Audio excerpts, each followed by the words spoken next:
Work session to order. Oh, I'm sorry, Mrs. Hall. Ready? Okay. We'll call the work session to order. Let the record state that all members are here. Mr. Underwood, representing Reed Church, Mr. Popowitz, representing Port Royal, Mr. Seeley, representing Bowling Green, Mr. Akers, representing Madison, and I'm Floyd Thomas, representing the Mattapan District. So we have part of our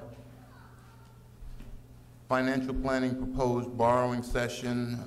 We're going to first talk to Mrs. Hatcher to explain the current situation with regard to the equalized tax rate and what that means. And then we're going to ask Mr. Rogers to discuss the existing borrowing that we have. And then Mr. Parton will, or Mr. Ashcraft will present the actual proposed borrowing for the spring. So, Ms. Hatcher, would you come forward, please?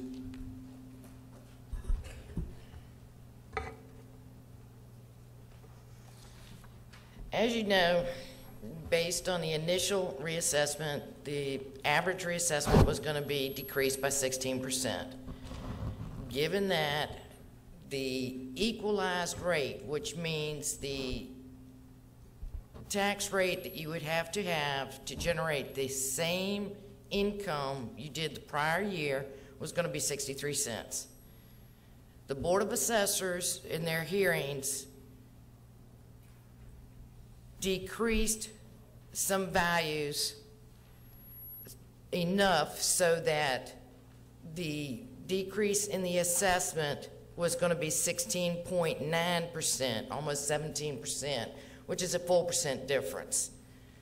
Given that, Ms. Carter let me know to come up with the same dollars as last year based on the 2010, it changed the equalized rate to 64 cents rather than 63 cents. The budget is proposed at 75 cents. Since the assessment has gone down farther than when we originally proposed the budget, it does mean that there'll be a decrease of about $190,000 based on what was proposed in the budget, because we are at a lower assessment than when I originally calculated it.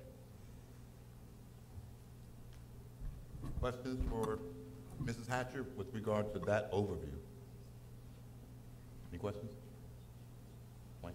No, I think what she's saying is the fact that we're going into the budget process $190,000 in the hole, rather than being equal as we would have normally have been. We've got to find $190,000 somewhere else than the taxes, or either we have to cut $190,000 out of the budget right off the top. That's correct. Thank you. Okay. That's, I have no phone, so I have no calculator.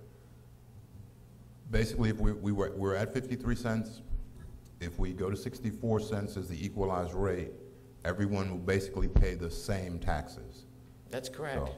So, probably while we talk to Mr. Rogers, if you could give us, I don't know if you know what the average home price is, but let's say it's $200,000 home and land. Under 53 cents, that would be, what, $1,060 for a year? And now, if it went down 19 cents, 19%, I don't have my calculator, so I can do the first one in my head, but the second one I can't do in my head. But anyhow, they would still pay that $1,060 again under the equalized rate. Under the equalized rate, but that's not the rate that's proposed in the budget. Correct, correct. The proposed rate is the equalized rate plus additional. Plus 11 cents. 11 cents now. No, 11 cents now. It was 12 cents, now it's 11 cents. Okay. I think that's what we wanted to do, and I know there was an email discussion going back and forth regarding that. So I just wanted to ask you to make sure you came and cleared that up for us. Okay. Okay. Thank you, Mrs. Hatcher. I guess there's no questions for you. Mr. Rogers and the folks from Davenport. Yes, sir. First, let me make sure everybody has a copy. I think it was handed out. If you don't, we've got some extras, and we have some for the audience. What copy do you have? Does anybody need a copy up on the stage? May I have one? Is it in my packet? Is it in this thing? Did I have that last one? It was in the book. Oh, yeah. I need because I'm so unorganized to start the day. There's some up here if anyone wants one in the audience. Oh, then I could boot up. Okay. Thank you, Mr. Chairman. First, let me take a moment and introduce the others that I have with me from Davenport. Many of you know David Rose, my partner. David and I started working for the county back, I think just after Percy arrived, probably a year and a half after Percy got here. I think we were hired as a financial advisor and been fortunate enough to work for the county going back then. And so David's here tonight because I was out of town and I wanted to make sure that if I did make it into town, somebody was here could carry this for me. And then David Goulardi, who's been helping me on on this project as well as others with some of the background information. So I've got the two of them, and David will probably jump in as necessary, and I'd welcome any thoughts he might have as we go through the evening, because he's been very instrumental in putting this particular presentation together as we both worked through this over the last couple of weeks. What we try to do is take a step back, because I know the projects have been changing a lot over the last few weeks. So I know there's still some things moving around. There's a couple of things we're going to bring up this evening that have even changed over the last couple of days that we'll bring up. But please, as we go along, ask any questions. Stop me any time during the presentation, and we'll try to expand on it more. But I know you've had a chance to look at it over the weekend, so I'll try to go quickly on some of the pages and then slow down on some that have more information, more detail. I think the big picture is to step back and note that we've had this national and regional and local economy slow down over the last few years, and we've just a couple years ago we did a restructuring. We did it out for 3 years, and we thought the economy was going to come back, and we haven't seen it come back with the rebound that I think a lot of us hoped it might. So something to keep in the back of our minds as we move along and we look at some of the numbers going through the evening. There are a number of capital projects that you all have identified that you're, I guess, considering crucial, because otherwise you wouldn't be thinking of them. And the thought being that these are projects that are going to not only keep the county moving forward, but also enhance the quality of life for the county, things that the citizens are demanding. The good side of this is the interest rates have stayed low. That's something that we've seen over the last few years. They're still hovering at 40-year lows. While interest rates may have gone up a little bit over the last part of last year, we've actually seen rates come down even further. We were a part of a financing for Hanover County today, and they were able to get some very attractive rates in the marketplace. The other thing that is positive is the construction bidding environment is still very cooperative. We're hearing about very strong bids out there in the construction marketplace, and so that's something that as you work toward projects, that is going to be favorable to you. On page 2, some of the goals and objectives, we've got a couple of pages of these. First is, given the economic environment, we want to minimize the financial burden on the taxpayer. That's a priority. We want to make sure we've taken into account all the different options that we've got, and listed here, but not limited to these, we've got selling through the EDA, and that can come in 2 forms, either publicly sold bonds, where you went out on your own, we've done that in the past, or privately placed, whether it be with a banking institution or some other financial institution. Rural development is a possibility. Virginia Public School Authority, and through their programs, there are the Lit Loan program we're going to talk about, the qualified school construction bonds that you've recently been awarded, and their pooled bond sale that they do twice a year. Then we also have VRA, which has its pool sale, and they also act as a conduit for some other programs that we can talk about. Number 3, on page 3, is we want to make sure that we structure this so that you get the funds when you need them. We know that, for instance, some of the utility projects need to be moved on very quickly. You've got school projects that I'm sure they'd like to get started this summer, because that's typically the best time to work on some of these projects while the kids are not in the schools. Number 4 is we want to make sure that we incorporate this plan and take into account whatever economies of scale that we can take advantage of. And what we mean by that is, can we do this in a way that we minimize the cost of borrowing, the cost of issuance for the county?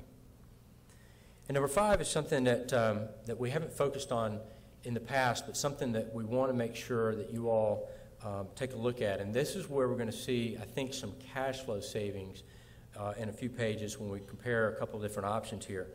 And what we're doing, we're getting to a point where some of the debt that the county took on back in the 90s, for some of the schools in particular, are going to be rolling off the books. And what I mean by that is they're going to be paid off. And as they pay off, what that's going to do is free up some cash flow that you've already got built into your budget. You're already budgeting a certain amount of dollars. And when that cash flow frees up, you'll be able to pay for some of these debt projects that you're thinking of taking on right now. And so we're going to show you a plan where basically what we'll do is we'll delay the principal repayment until that cash flow frees up. It's giving you a choice. Do we go ahead and finance and start paying principal now, or do we interim finance some of these and pay for it later? And that's what we're going to talk about here in a moment.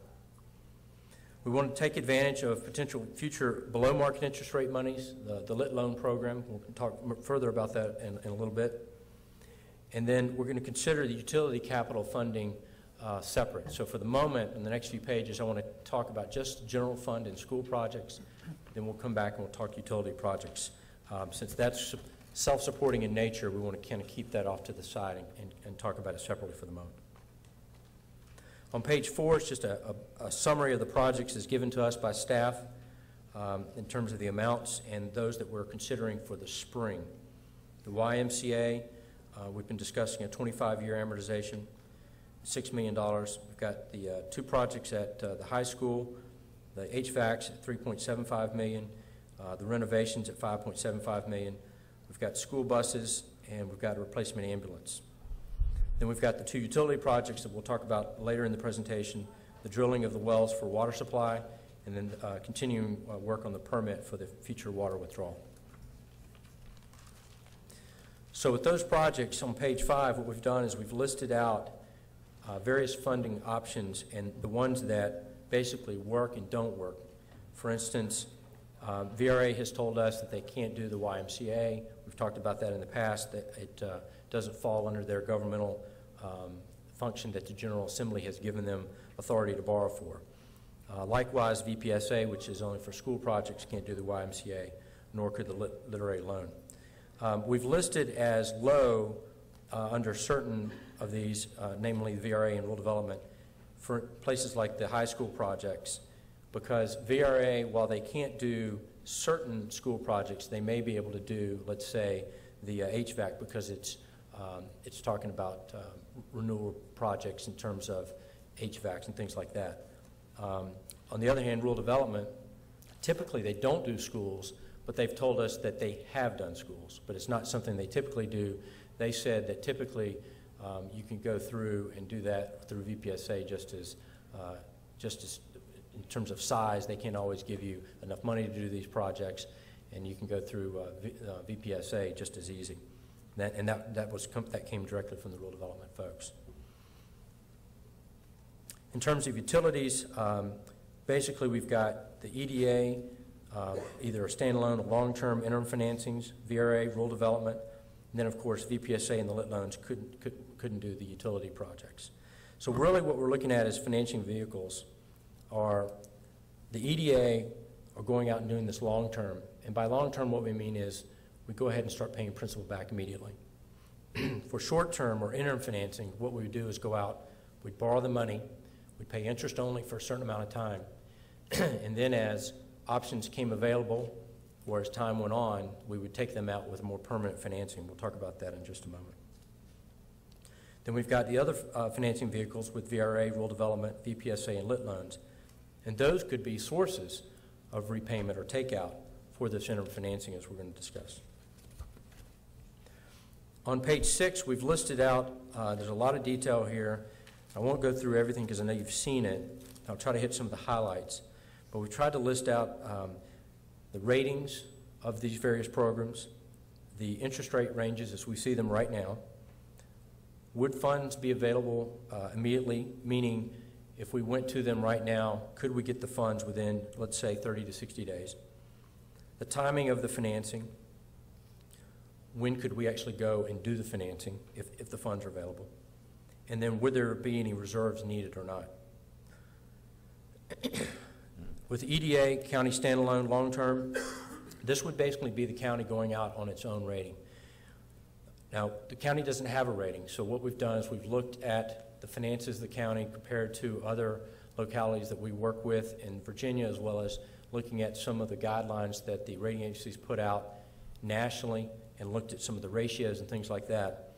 And we think the county would be rated on its own if you went out and had a general obligation bond. And what I mean by that is if you had referendum authority, your rating would be, we think, in the A range, either low A or mid A. Now on this page we've listed triple B plus or A minus. And the reason is, if you were to do a lease revenue bond, which is basically an appropriation, it's not a GO bond, it basically means that each year the board has to appropriate funds for that debt. That's always a notch off your GO rating or your issuer rating. And so basically what I mean is if you were rated A minus as an issuer, GO, you'd be a triple B plus as a lease. If you were an A as an issuer, you'd be an A minus as a lease. There's a little bit more risk to the bondholder because he has to each year see his debt payments be appropriated by you in each budget session. Whereas if it's a GO bond issue, it's backed by the full faith and credit of this locality, as well as the state intercept program, which means that if you don't make your GO payment, the state can intercept monies that are sent to you either through other programs or the school program and pay that debt on your behalf. So there's less risk there, therefore the rating is higher.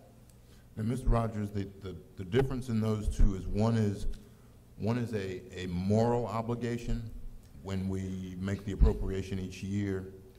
It is sometimes referred to as a moral obligation, correct? Right. A lease revenue moral obligation bond. So we would really, in most cases, in borrowing, there's a fiscal funding out clause that's kind of what that is, right? Right. So if we borrowed $10 million, we made 2 or 3 years worth of payments, and in the third year something happened, we could theoretically say we're not going to appropriate that money, and the fiscal funding out clause would happen. But in cases like that, the locality's bond rating or future bond rating would suffer dramatically. Your future ability to access the credit markets is going to be severely hampered. Right, and I don't think we've ever done that before. You've not. But that's just a possibility. Right, and if you want to take it even further, an example, the building we're in was funded, when the renovations were funded with a lease revenue bond some years ago by this board. So if you failed to pay, then someone could come in and take this building from you and basically say, we're going to reuse it and try to recoup the rent from it. Now, the likelihood of what they're going to use it for, there's not a lot of uses that they're going to be able to bring in here to develop revenue. So really, it's more of you not having this building as an access for the library, for Parks and Rec facilities and things like that. Okay, and I just wanted to make sure we understood the differences in the two. Right. Okay, thank you. All right. Any other questions, Aaron? I'm going to keep going on that page, but I want to stop because those are kind of real important points to make sure you understand. Well, I know you got a flow. Let me ask Sure. Mr. Seeley's got a question. Yeah, can we back up? And you were talking about, and I guess I was thinking about the standalone. Is it VRA that if we didn't make the payment, the state steps in and uses state money then to make those payments? VRA does have some intercept abilities, especially on revenue bonds, water and sewer revenue bonds. But I don't know, David, do you know off the top of your head what they do? I'm not sure on lease revenue bonds. I don't think they do because it's not considered debt, whereas revenue bonds are. You've gone through a public hearing and you've issued revenues. I think that's the difference. So which of these are considered revenue bonds? There's lease revenue bonds and there's water and sewer revenue bonds. Okay. And those are two different types of revenue bonds. So when we're talking about state intercept, I'm referring to general obligation bonds, particularly is what I meant a while ago when I was talking about that. If you go through a referendum, part of the way the General Assembly has set up the laws of the Commonwealth, they can intercept general obligation payments. I believe there's also ability under VRA statutes for them to intercept some of your funds for revenue, water and sewer bonds. But I don't think that's ability if it's a lease revenue bond. Okay. And again, defaulted or anything of No, that nature. I had never heard that there was an intercept capability. I didn't realize that. Okay. And that tends to help, obviously, all the localities throughout the state because the state has a AAA rating. Okay. So what we're talking about in that first column is a long-term option. What we mean is we're going to start paying principal and interest back immediately. Now, there's variations to that. We could delay principal for a year or two, but we could be running umpteen cases. But so just for basics, we're assuming that you'd be paying back principal basically in this budget year coming out 2012, which is essentially the way your budget has been prepared and proposed to you. The second column is an interim financing, and that's the two we're really going to compare tonight is a long-term and interim. But this interim financing also assumes that that we have a rating, and the interest rate of like 3.75 to 4% is what we'd be seeing right now for basically a 5-year interim financing.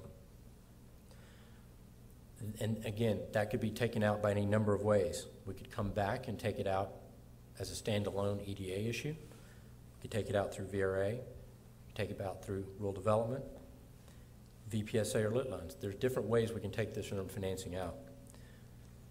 But I want to continue on the third column and think of VRA as a long-term option for a moment.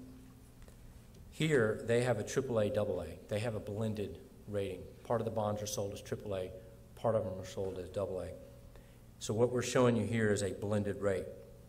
So their 5-year rate would be a 219. Their 20-year rate's roughly a 470. Rural development rates change quarterly, and it will change again on April 1st. Currently, it's 3.375%, and that is no matter how many years that you're financing. It's basically a flat rate, similar to what banks typically will give us a flat rate. Now, one thing to note is that on rural development is, as we've discussed with the representative from rural development, is their funds are not currently available. They're still waiting on a fiscal year 2011 budget, and as well as a fiscal 2012, obviously. And so they currently don't have any funds to lend. So we don't know when that might be. So an interim financing might be an option here so that when those funds do become available, then we can fund the projects necessary. So keep that in mind. They tell us it takes about 45 to 60 days, and they tell us that even if they had the funds today, or at least they gave you, basically said you're awarded the money, a lot of times they don't get the money from Washington for months down the road. And so they told us that a lot of times you have to go out and do an interim financing for our money. And then basically what happens is you take their money and pay off the interim financing. So that happens even if they had the money available. We'll talk about just a moment for both VRA and rural development. We'll get into those in a little more detail when we get into utilities. There are some reserves required for both, different amounts, and we'll talk about how those are determined.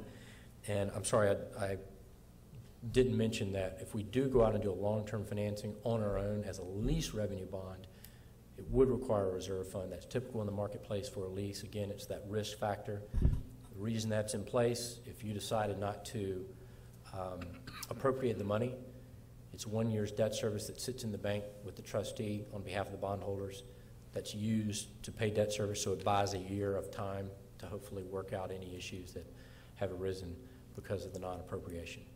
A GO bond doesn't require that because it has the full faith and credit back. Going back to rural development, one of the other items that rural development has told us specifically is we've talked about certain projects, size is an issue for them. Even if they do get the funding, $3 million has been kind of the maximum size they would be willing to lend you on a direct basis, but they would also be willing to take a 90% guarantee. Basically, they'd give us a guarantee that we can in turn sell to a bank. And the bank would in turn basically lend the money, with the money basically 90% of the loan being guaranteed by the U.S. government. Now, the only issue to keep in mind there, and you'll see some rates of 5.5 to 650, and you might say, well, gosh, those are quite a bit higher than not only the rural development rate, but also the rates we see in the standalone first column. And the reason that is it's a taxable rate, because the federal government monies are considered taxable because they're guaranteeing the loan. It has to be a taxable loan. So what we do is we look at the blend of the two to make a decision on whether that's an appropriate way to go. Now, is that a General Assembly requirement that it's a taxable, or is it a federal government requirement? IRS. It's an IRS federal. So a nonprofit entity such as the government, local government, is assessed tax by the Internal Revenue Service. You're not taxed, you're paying a taxable commercial rate, just like any other person off the street going to a bank and getting a loan. You're not getting the tax-exempt nature of the loan, is basically another way of saying it. In fact, we actually pay that money. right. In fact, a rural development loan, because the money comes from the federal government, is actually considered taxable. Now, they're giving you a low-interest subsidized rate, that 3.375, but when we do the documents, it's actually a taxable loan because it's money coming from the federal government.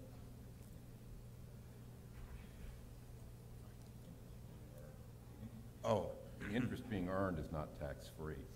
right, Or the rate is higher. Right. okay.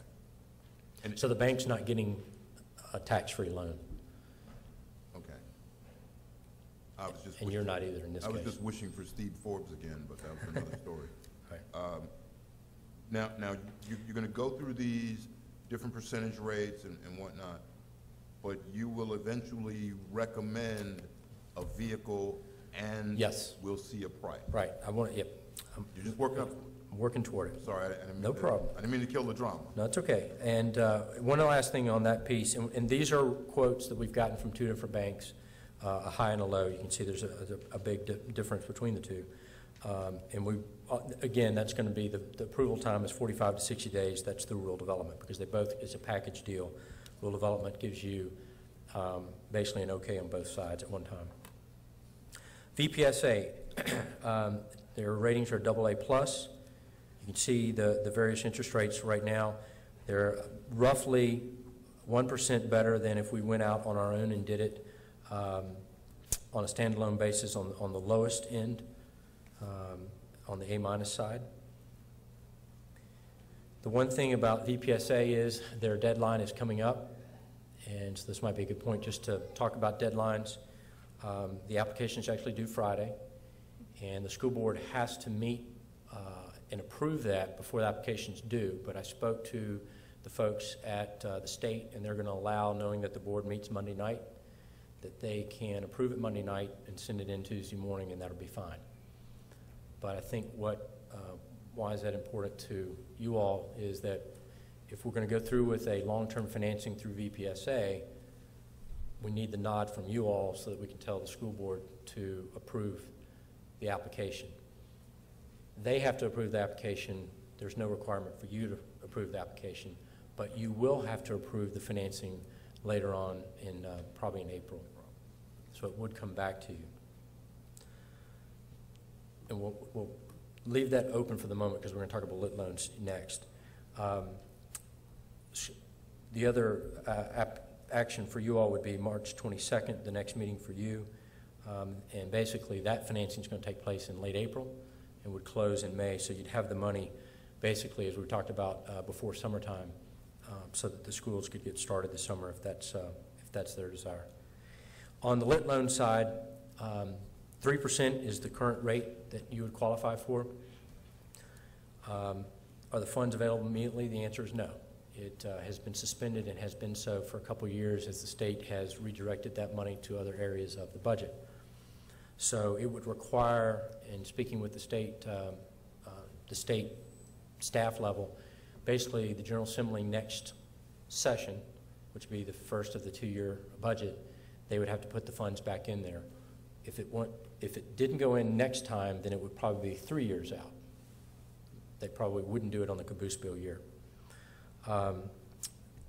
Either way, it typically requires interim funding to go through and do that. So one of our thoughts is, and this might be in lieu of going and doing a long-term financing through VPSA, is do an interim financing, maybe do a 5-year financing for lit loans, apply for all of the projects, except for the qualified school project portion.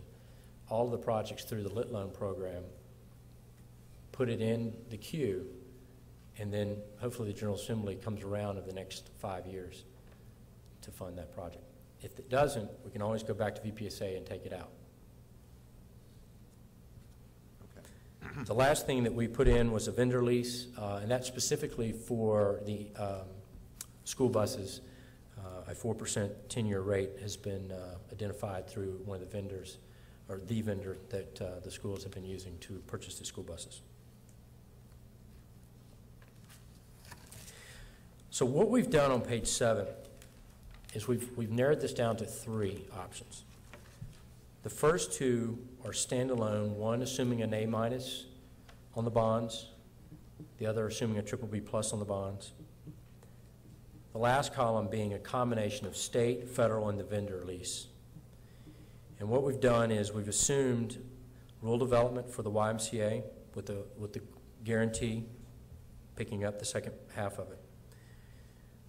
The high schools, we assumed VPSA. What loans? In this piece or no? Let's take a look at that. I want to make sure I get my facts straight here. School buses, in this case, we've used the vendor lease, and then the replacement ambulance through VRA. And what we've come up with is that the all-in cost is roughly 4.5%, which is basically 1% better than a BBB+. And then about 70 basis points better than an A-. So what we want to do is take that analysis, that's the one we're looking at, and if you'll flip with me to page 8, what we've done is said, okay, if we were to go forward with that financing, what does it look like when we compare it to our existing debt service, when we add it to our existing debt service? So what we've done is we've taken column 1's our existing debt. We start with 5.1 million. We know that rises to 6.1 next year because that's the new elementary school debt service coming online. Then it levels out for a few years, begins to drop a little in 2016, 2017, and then remember earlier I mentioned there's a big drop between 2017 and 2018. You'll see it goes from 5.6 million down to 4.5. Then it even drops further the next year to 4 million. That's where some of those other school projects have been falling off and other projects that were done for general government. When we add our column 2 there, we end up with the total debt service. We're at 6.7 now. We go up to 7.7, which is levelized for a few years, and then it drops and falls. What that means to us in equivalent tax impact basis in the last column is that we need 6 cents in 2012, 3.8 in 2013, and then a slight increase in 2014 for a total of 9.9 cents. Now that's already factored into the budget. That 6 cents is already in the budget. But now, before you go ahead, in that same chart, it lists 1 cent is $266,000. Right, we didn't have the new number, so that's still we're still basing it off this took place after we had already got this finalized, so that, oh, that isn't your, okay, that isn't your, I was thinking that was the old number. That is the correct number, 266, okay. I apologize, we did get it updated. That's fine, I just want to make sure we all understand what the numbers are. So that's 9.9 cents. So, hold that thought for a moment. On page 9, we consider that interim financing, and let's see if we can minimize that 9.9 cents. If we apply for the lit loan funds, so actually we didn't do it lit loan funds yet, so I'm answering my question a while ago. Lit loan funds haven't come in yet. This is going to save us another 2 to 3% below the VPSA funds. If we take advantage of that drop, the 2017 to 2018 drop in debt service, and we use some interim financing, if rural development comes through, we can use them to take out some of this interim financing and take advantage of their low rates. What happens on page 10 is we drop that 6 cents in 2012 down to 2.3 cents. Now there is a slight increase over in year 2. It went from 3.8 up to 4.7, so almost a penny. So we're basically delaying a penny 1 year, but we save from 9.9 cents, we're now totaling 7.1. And the reason that we're getting that savings is that cash flow is being pushed out. You can see in column 2, it's basically about $850,000 a year, but then it jumps up in year 7. But year 7 is where we get that drop off of our current debt service. So what we saved is 2.8 cents, almost 3 pennies there, that we're saving by basically delaying the project, the principal repayment on the projects. Basically until we have some cash flow to help take that out. So under this scenario, the page 10 scenario, the 6 cents we already have in the budget, we would not have to use that 6 cents in the budget. We would only be using 2.3 cents of that 6 cents? That's correct. Okay. Now there is another factor. We haven't included anything for the Bowling Green Primary School renovation. That's right. That all as you all know, and I mentioned earlier, you were awarded $6 million of the $9 million that the school board requested for qualified school construction bonds, and that came about really as we were putting the final touches on this, and we decided we verbally discussed that. Essentially, the way the qualified school construction bonds work, and I think we've talked about this before, is if assuming that the state, and there's no information that's come out yet about timing or any requirements and how they're going to do this, but if they follow suit, the last 2 qualified school financings that were done, they allowed each individual borrower to make this decision, whether or not to start paying principal immediately or to delay it up to 4 years. Essentially, they said you have to pay back at least 10% of the loan in the first 5 years, and that could be spread out over 5 years or all in year 5. So if you're doing a $6 million loan, you'd have $600,000 payment in year 5. Or you could skip 2 years and pay that $600,000 over 3 years, so $200,000 a year. Then you have to pay at least 40% in years 6 to 10, and then the balance is dependent upon a federal government number that's put together every year, every month. Currently, it's 15 years. The last time it was 17 years, so it can change from 14 to 17. It's been kind of the typical amortization, but it's 0% money, and it's paid back over right now 15 years. Now, of course, that means that assuming the project still costs $9 million, you've got to come up with another $3 million. And you could apply for more lit loan funds and interim finance them, as we haven't factored any of that in here yet. Right. But that's something you could do. So for the Q-scabs, it doesn't affect your 2012 budget. Yeah. If we borrow the other $3 million immediately, if they've got $6 million coming immediately, they probably don't need the $3 million until maybe next year. But I don't know that. That's something we'll need to find out. How quickly are they spending this $9 million? Right. Maybe it could be delayed till next year and not have to pay interest on money that you're not using. And under the original proposal, if they'd gotten the whole $9 million, none of that debt service was in this year's budget. That's correct. Because that debt service We wouldn't assumed actually it. happen I until think next we had it in the fiscal year. fall. I think it was fall, a fall project, which we assumed would hit 2013's budget. But and that's part of what I want to make sure we kind of talk through today is Right. it's nice to have a project and do it with no impact on this year, but sooner or later there is the impact. There is the impact, and what we're showing you is that we can delay that impact for a number of years and use our natural decline in debt service to take care of these projects. We know you have other projects that you're talking about too that are not part of the spring project, and that's a different issue. But basically what we're saying is we can reduce from 6 cents to 2.3 for 12. It'll increase from 3.8 to 4.7 in 13. So there would be roughly a penny needed next year, more so than projected before. Mr. Chairman, the other project that I don't see in here is how is the radio project being looked at to be financed? We were asked specifically to look at the spring projects here for this work session. That project is in the fall, was under the fall listing of projects. We do have in the appendices, we put the debt service in there in case it were to come up as a topic. So we have some numbers back there, but as far as this analysis, we were asked specifically to look only at the spring projects. That was what, 20?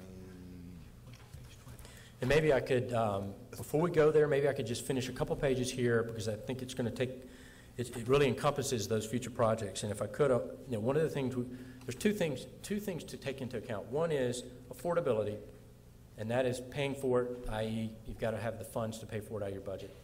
And the other side is basically, what does it look like with our ratios? That's something we've talked about. We've covered that a number of times. And that hasn't been an issue for us in the past as we've taken on projects. It's starting to become more of an issue, and I want to make sure that the board is aware of that. On page 11, two policies that we look at, debt to assessed value, especially with the drop in your assessed value and the reassessment here, that basically has caused that number to go up a little bit. What we've done is we've got two things. We have the graph here in blue showing existing debt service.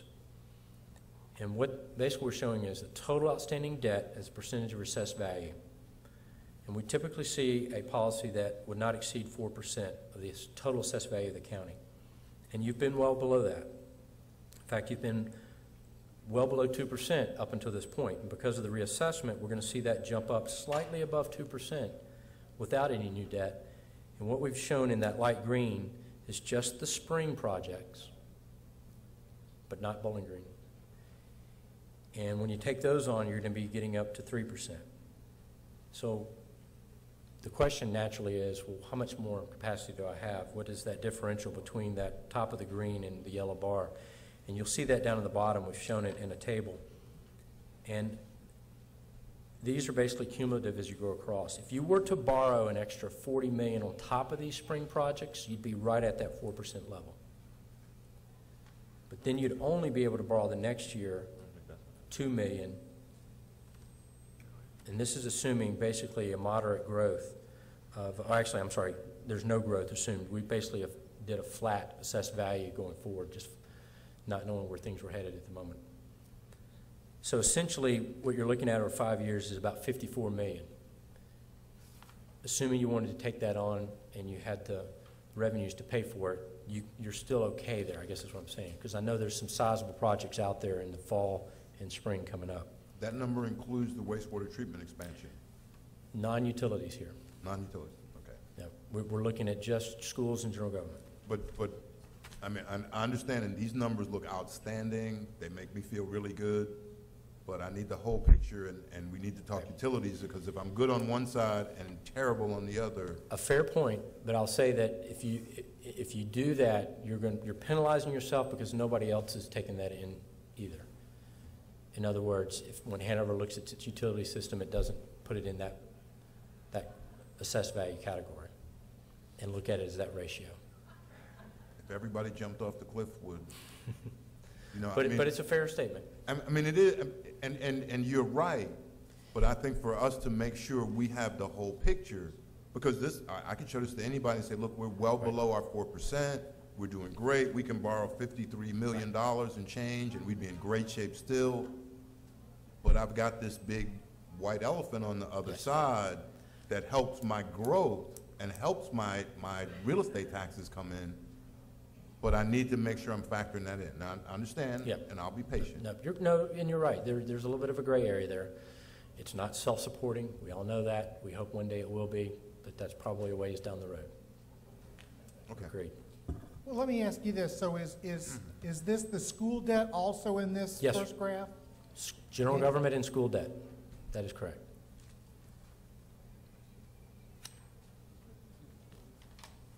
But we're not factoring in Bowling Green Primary School Not yet. at all. That's not included in the green bar, no. So what we don't have the radio system, Bowling Green Elementary, fire stations.